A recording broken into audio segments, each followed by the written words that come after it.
वालेकुम फ्रेंड्स, कैसे हैं आप सब लोग। दुआ करती हूँ आप लोग अच्छे होंगे। आज मंडे है, 12:30 बजे मैं उठ गई हूँ। कल से मैंने डाइट स्टार्ट करी थी और आज पाकिस्तान से खाना आ गया।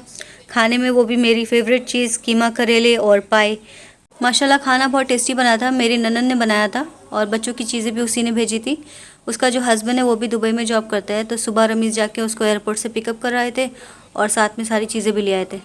रात में जो डिटॉक्स वाटर बनाया था, सबसे पहले मैंने नहार मुँह एक गिलास ये लिया है। उसके बाद में मैं किचन में गई हूँ। जो खाना आया था पाकिस्तान से उसको गर्म करना था और रमीज़ ने बोला था मेरे ग्रोसरी वाले फ्रेंड को भी थोड़ा खाना दे दो, तो फिर मैंने बस थोड़ा थोड़ा गर्म किया, बाकी उसको दिया। और रमीज़ ने बोला मैंने सुबह ब्रेकफास्ट में खा लिया था तो मुझे अभी भूख नहीं लगी है, तो बस उसके बाद मैंने अपने लिए ब्रेकफास्ट बनाए। तो यहाँ पे मैंने हाफ़ कप ओट्स लिए हैं और इसमें हाफ़ कप ही मिल्क डाला है और इसमें शुगर भी नहीं है और कोई चीज़ भी नहीं डाली। पहले मैंने इसको हाफ़ कप पानी में बॉईल किया है। अगर पानी में बॉईल करेंगे तो फिर स्टिकी नहीं बनते हैं मतलब ज़्यादा, और अगर से डायरेक्ट मिल्क में बनाते हैं तो वो मिल्क पूरा सोख लेते हैं। तो मैं अपने ओट्स इस तरह बनाती हूँ, मुझे इस तरह अच्छे लगते हैं। सारा खाना गर्म हो गया था, फिर मैंने रमीज़ के फ्रेंड को कॉल किया कि आके खाना ले जाओ। फिर वो आके खाना लेके गया। उसके बाद हमने ब्रेकफास्ट किया। कीमा मैंने थोड़ा सा गर्म किया था, जो पाई का सालन था वो पूरा गर्म कर लिया था।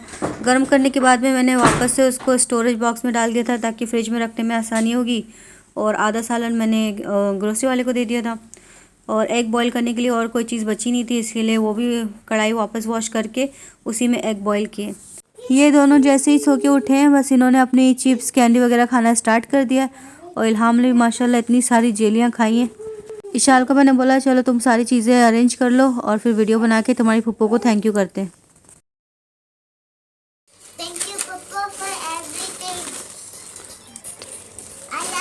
हम चिली मिली खा रही है, अभी चिली मिली उसको अच्छी लगी है। ब्रेकफास्ट करने के लिए हम सब तैयार बैठे हैं, बस हम जा रहे हैं इंटरव्यू देने के लिए। और घर की हालत कुछ इस तरह है। इन लोग ने बस सुबह से इतनी सारी जेलीज खाई है और इल्हाम तो बस जेली खा खा के पागल हो गई, इतनी उसने जेलीज खाई है आज। 2 दिन पहले मैंने रमीज़ को अपने डॉक्यूमेंट प्रिंट करने के लिए देते, सीवीज और सर्टिफिकेट, लेकिन अभी तक उन्होंने प्रिंट नहीं किए। तो अभी यहाँ से निकल के पहले डॉक्यूमेंट प्रिंट करने जाना है, फिर दुबई जाएंगे। इल्हाम आर यू सिक? इल्हाम जब से सो के उठी है उसकी तबीयत सही नहीं लग रही है। सुबह से बस छीके जा रही है बस कंटिन्यू, और नाक से इतना पानी बह रहा है उसके। बैग मैंने रात में ही पैक कर लिया था। इल्हाम का एक्स्ट्रा ड्रेस भी रख लिया है और इनके स्नैक्स वगैरह रख लिए हैं, मिल्क रख लिया है। तो सबसे पहले मैं गई प्रिंटिंग शॉप पे, वहाँ से सीवी प्रिंट कराई। अब 4:15 बज गया, अब हम निकल रहे हैं। 3:45 का इंटरव्यू है और 4:15 बजे हम अजमान से निकल रहे हैं। वैसे आज लेट हो गए हम लोग। 4:30 बजे के करीब मैंने एचआर को इन्फॉर्म कर दिया था कि मैं लेट हो जाऊंगी 10-15 मिनट, तो उसने बोला ठीक है आ जाओ आप। तो जब मैं गई हूँ यहाँ पे इसका एंट्रेंस ही नहीं मिल रहा है ऑफिस का, कहाँ से जाना है, क्योंकि ये मेज़ानिन फ्लोर पे था और ये बिल्डिंग के ए और बी 2 साइड थे। तो पहले मैं उस तरफ गई हूँ तो वहाँ से भी नहीं था, फिर मैंने दूसरी तरफ सिक्योरिटी गार्ड को पूछा कहाँ से जाना है। तो ये इतना अंदर से, मतलब ये पूरे जो ऑफिस स्पेस है ना, सबके मल्टीपल ऑफिसेस है यहाँ पे, तो यहाँ से होते हुए अंदर जाना है। मतलब सीधा सीधा रास्ता नहीं था, पता नहीं मैं कहाँ से होते हुए गई हूँ। फिलहाल मैं कैसे भी करके उनके ऑफिस तक पहुँच गई। ऑफिस के बाहर ओपनिंग सून लिखा था, मतलब ये ब्रांच अभी तक के ओपन नहीं हुई है। और जब मैं अंदर गई हूँ तो वहाँ पे भी कोई सेटअप नहीं था, सब लोग ऐसे ही कहीं भी बैठ के काम करते, मतलब अभी तक किसी के भी ऑफिस रेडी नहीं थे।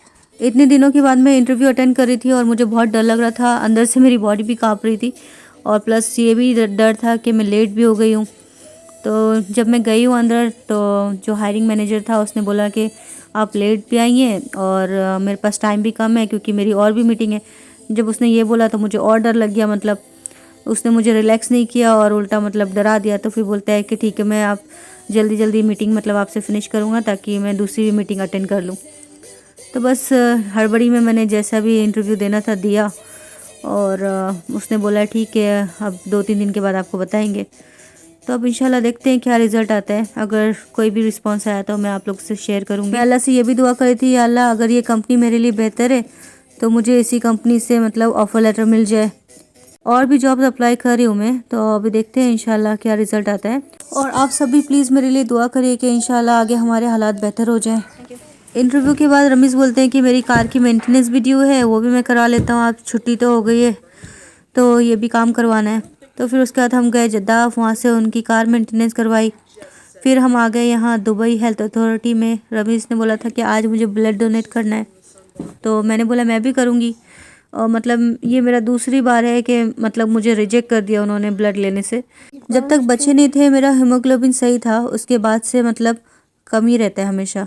तो मतलब इससे पहले भी मैंने 1 साल पहले भी मतलब मैंने ट्राई किया था, लेकिन तभी भी रिजेक्ट हो गया था और आज भी। हालांकि मेरा कितना दिल था कि मैं भी अपना ब्लड डोनेट करूं, लेकिन नहीं हो पाया, क्योंकि ये भी तो एक सदका ही है ना। तो रमीज़ तो हमेशा माशाल्लाह हर 5-6 महीने के बाद डोनेट करते रहते हैं। ये जो ब्लड डोनेशन सेंटर है सुबह 7:30 से 8 बजे रात तक खुला रहता है, तो कभी भी जाके ब्लड डोनेट कर सकते हैं। और सिर्फ एमरेस आईडी चाहिए और आपका मोबाइल नंबर। और पहले वो रिसेप्शन पे आपको एमरेस आईडी देना होता है, मोबाइल नंबर, उसके बाद में एक टोकन आता है। वो टोकन लेके आप वहाँ पे दूसरे रूम में जाएंगे, वहाँ पे सारे टैबलेट लगे होते हैं, उसके अंदर आपने सारे क्वेश्चनर फिल करने होते हैं। उसके बाद आपने डॉक्टर के पास जाना है, डॉक्टर भी थोड़ी बहुत इन्फॉर्मेशन लेगी, उसके बाद में हाइट वेट चेक करेगी, बीपी चेक करेगी, उसके बाद में बोलेगी कलेक्शन रूम में जाओ। फिर जहाँ पे कलेक्शन रूम है वहाँ पे आपने ब्लड डोनेट करना है और 10 मिनट के अंदर मतलब प्रोसीजर जो है ख़त्म हो जाता है। एकदम फास्ट है और एकदम ईजी है, कभी भी जाके मतलब 10-15 मिनट बंदा निकाल सकता है ब्लड डोनेट करने के लिए। एक बार डॉक्टर बोलता है आप बाजू वाले रूम में चले जाएं, वहाँ पे अगर आपको टी कॉफ़ी या जूसेस वगैरह लेना है तो आप ले सकते हैं। तो रमीज़ ने खाली ब्लड दिया था और हम 3 तो फ्री थे, तो हमने फ्री के जूसेस पिए, पानी पिया, एप्पल खाए। हॉस्पिटल से निकलने के बाद रमीज़ ने हमें देरा सिटी सेंटर में ड्रॉप कर दिया, क्योंकि मैंने बोला पार्क में तो हम लोग जाएंगे नहीं, पार्क में बहुत गर्मी है, एटलीस्ट यहाँ पे मॉल है, यहाँ पे घूमते रहेंगे, बच्चे भी टाइम पास कर लेंगे। तो बस 7:30 बजे वो ड्रॉप करके चले गए। उन्होंने बोला कि मैं 1-2 ट्रिप कर लेता हूँ। मॉल में एंटर होते के साथ ही इन लोग को बास्किन रॉबिन नज़र आ गई। फिर सबसे पहले आइसक्रीमें ली, फिर बोलती है इल्हाम ऊपर जाना है, तो फिर इन लोग को ऊपर लेके गई। वॉक करते करते हम लोग आ गए फूड कोर्ट एरिया में, और यहाँ पे इशाल ने देख ली अपनी बोबा टी, तो बस उसको दिलानी पड़ी। 10 दरम की थी, तो मतलब इतनी महंगी नहीं थी, मैंने दिला दी। उसके बाद सामने मैजिक प्लैनेट था और इल्हाम ने देख लिया, तो सबसे पहले वो गई, उसके पीछे पीछे हम लोग भागे। और बस इधर एंटर होते के साथ ही इल्हाम बोलती मुझे यहाँ जाना है, मुझे वहाँ जाना है, और इसका जो रोना चालू हुआ, बस वो रात के 11 बजे तक के रोते रही मतलब। उसके बाद इल्हाम को जब अपने ज़ॉम्बी नज़र आए तब जाके वो खुश हुई है। तो यहाँ पे उसने 10-15 मिनट सुकून से निकाले, गन पकड़ के ऐसे बैठी है जैसे कि मतलब रियल में गेम खेल रही है। ना मेरे पास कार्ड था, ना ही पैसे थे कि मतलब मैं इनको कोई भी गेम वगैरह लेके दूँ, क्योंकि इन लोग को कौन समझाएगा कि मतलब हम तो इंटरव्यू के लिए गए थे, थोड़ी ना यहाँ पे घूमने फिरने आए, हम तो सिर्फ टाइम पास करने आए। फिर थोड़ी देर यहाँ पे बैठी है इल्हाम, उसके बाद में फिर उसका रोना धोना चालू हो गया। मतलब जहाँ जहाँ जाती मुझे बोलती है कि मुझे इसमें बैठना है, उसमें बैठना है। इशाल तो माशाल्लाह बड़ी हो गई है, उसको मैं समझा देती हूँ कि मैं कार्ड नहीं लाई हूँ, पैसे नहीं लाई हूँ, तो वो समझ जाती है। लेकिन इल्हाम वो तो ज़मीन पे लेट जाती है, जहाँ भी मैं उसको ना करती थी वो सीधा ज़मीन पे लेट जाती थी।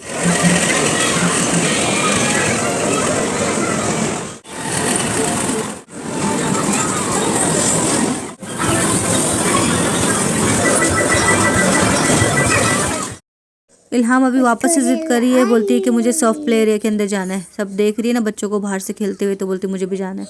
हम लोग जब से आए हैं, मतलब जब से चले जा रहे हैं और चल चल के हमारी हालत ख़राब हो गई है, और इल्हाम की तो तबीयत ख़राब है, इसके लिए वो रोए जा रही है। फिर मैंने सोचा कि चलो फूड कोर्ट एरिया में जाके बैठ जाते हैं थोड़ी देर। जैसे ही वहाँ पे गए 2 मिनट बैठे और इल्हाम गायब वहाँ से।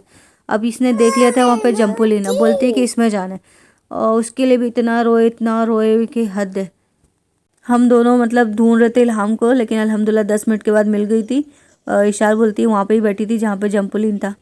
फिर उसको मैंने गोद में लिया, फिर हम इसको कॉल किया कि आप आ जाएं, क्योंकि ये नहीं संभल रही मुझसे, रोई जा रही है, इसकी तबीयत भी नहीं सही है और उसको नींद भी आ रही है। फिर उसके बाद मैं फूड कोर्ट एरिया में गया, वहाँ पे मैं बैठी, इशाल के लिए मैंने फ़्राइज़ ली। मैंने सोचा इल्हाम भी खा लेगी, लेकिन वो सो गई। उसके बाद में रमीज़ को आते आते 11:30 बज गए। मतलब 1 घंटा हमने वहाँ पे फूड कोर्ट में ऐसे बैठे बैठे टाइम पास किया, और इल्हाम को लेके इतनी देर बैठ के एक जगह पे मेरी कमर में और दर्द हो गया। उसके बाद जब रमीज़ आए 11:30 बजे, फिर हमें लेके गए हैं यहाँ डिनर कराने के लिए केरला स्टाइल रेस्टोरेंट में। उन्होंने यहाँ पे बोला था कि आज वो बनाना लीफ खाना तुमको ट्राई कराता हूँ, यहाँ पे मिलता है। और यहाँ पे भी वही सीन था, सिर्फ लंच टाइम में मिलता है, डिनर में नहीं मिलता है, और हमें इसको नहीं पता था। फिर हमने यहाँ पे इनकी जो पोटली बिरयानी है वो ट्राई करी, जो बनाना लीफ के अंदर ऐसी पोटली बना के उसमें स्टीम करते हैं। और इनका जो सूप था बहुत टेस्टी था, बिरयानी भी मतलब ओके थी, लेकिन हम जो चीज़ के लिए आए थे वो हमें मिली नहीं। और ये हमारे साथ दोबारा ऐसा एक्सपीरियंस हुआ है। मतलब पहले भी रमीज़ हमारे को एक रेस्टोरेंट में लेके गए थे, वो भी केरला स्टाइल था, उसमें भी यही था कि मतलब बनाना लीफ के ऊपर खाना वो लोग सर्व करते थे। लेकिन उस दिन भी हम लोग गए थे तो उस दिन भी हमें नहीं मिला। उस दिन तो हम लोग मतलब 3-4 बजे गए थे तभी भी नहीं मिला।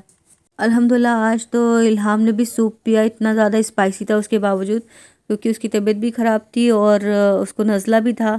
तो रमीज़ ने बोला इसको पिलाओ, इसको पिलाएंगे तो इसका नज़ला जो है सारा बाहर आएगा। तो उसने पिया माशाल्लाह, और सूप भी बहुत टेस्टी था और बिरयानी भी मतलब अच्छी थी, सब कुछ अच्छा था। खाना खाने के बाद हम लोग गए अलकुसेस, क्योंकि रमीज़ को अपने बहनोई को मिलना था, क्योंकि कल तो वो सारा सामान ले आए थे, सिर्फ मेरा वॉलेट जो था वो भूल गए थे, क्योंकि ये वॉलेट मैंने कार्गो कर दिया था पाकिस्तान और बच्चों की एमरेस ID इसी के अंदर है। और रमीज़ मुझसे लड़ रहे थे कि वो तुमने एमरेस ID क्यों भेजी, जब यहाँ से एग्ज़िट करेंगे तो एमरेस ID पूछेंगे वो। और मैं उनको बोल रही थी नहीं, हमें एमरेस ID की ज़रूरत नहीं है। अल्हम्दुलिल्लाह एमरेस ID तो पाकिस्तान से वापस आ गए। अब लगता है कि धीरे धीरे ऐसे ही सारी चीज़ें वापस मंगानी पड़ेंगी, जो भी कोई जाएगा उसे थोड़ा थोड़ा सामान मंगाते जाएंगे। दोपहर के 4 बजे हम लोग घर से निकले थे और सुबह के 3 बजे हम लोग वापस आ रहे हैं। मतलब एक इंटरव्यू दिया है तो पूरा दिन ख़त्म हो गया हमारा। तो बस फ्रेंड, आज की इस वीडियो को करते हैं एंड और फिर मिलते हैं अगली वीडियो में। Thank you for watching, bye bye.